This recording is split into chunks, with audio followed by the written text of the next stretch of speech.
What if some of your happiest, or worst, memories never actually happened? Not exaggerated, not misremembered in some small way. Never happened. At least, not the way you remember them. Your brain isn't a filing cabinet.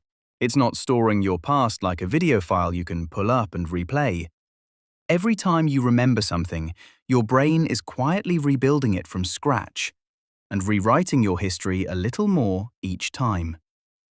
By the end of this video, you'll never trust your own memory the same way again. Here's the uncomfortable truth. Memory doesn't work like a recording. It works more like a rumor. Every time a memory passes through your mind, it gets a little distorted, like a photocopy of a photocopy.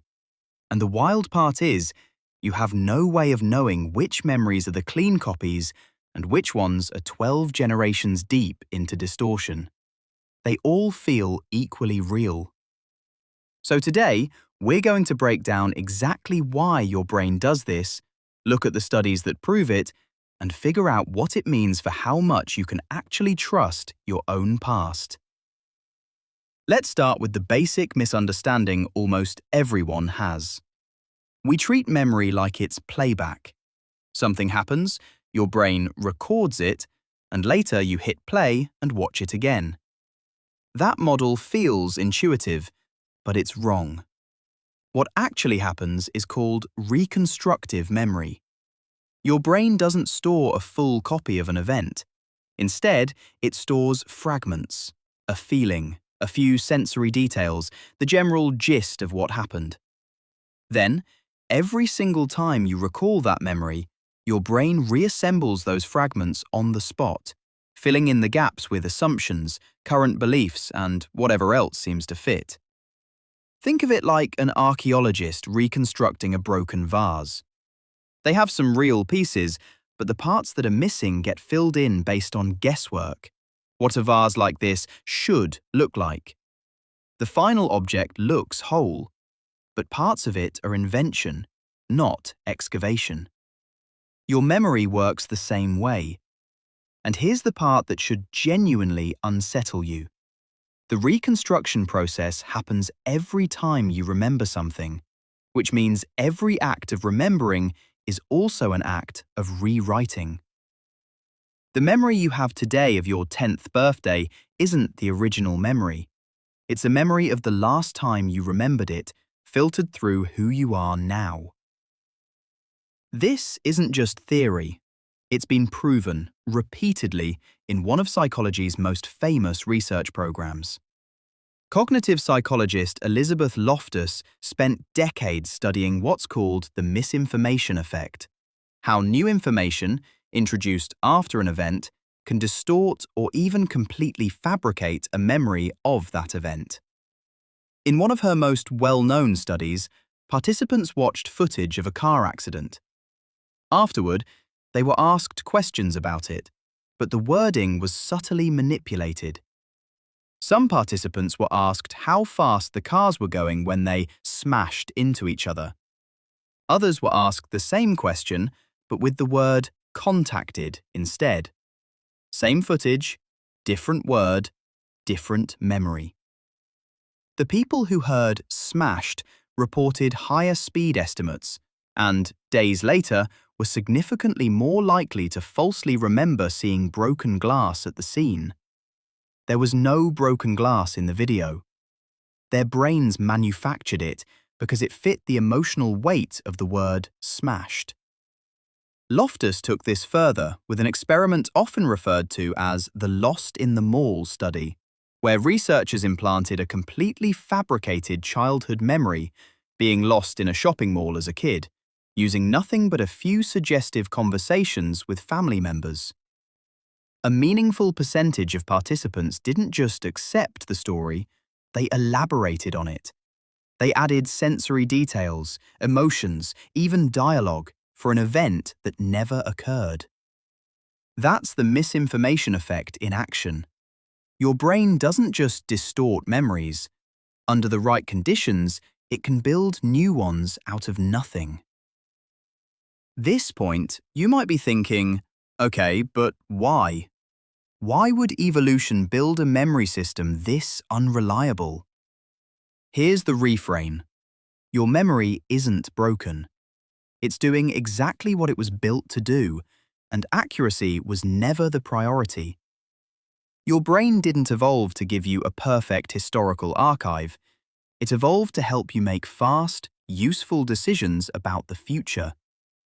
Memory is less like a museum and more like a prediction engine. Its job is to extract patterns and lessons from the past so you can act quickly when something similar happens again. That means your brain is constantly optimizing for relevance over accuracy. It keeps the emotional core of an experience. This was dangerous, this was safe, this person hurt me, this place felt good. And it's willing to sacrifice the fine details to keep that emotional lesson intact and easy to retrieve. This is also why emotionally intense memories feel so vivid and burned in, while often being some of the least accurate. Psychologists call these flashbulb memories, the vivid, high-confidence memories people have of moments like hearing major news or a personal trauma. People are certain these memories are accurate down to the smallest detail, where they were standing, what they were wearing, who said what. But when researchers check flashbulb memories against records taken shortly after the event, the details are frequently wrong, sometimes dramatically so. The confidence stays high, the accuracy doesn't. Your brain isn't lying to you out of malice.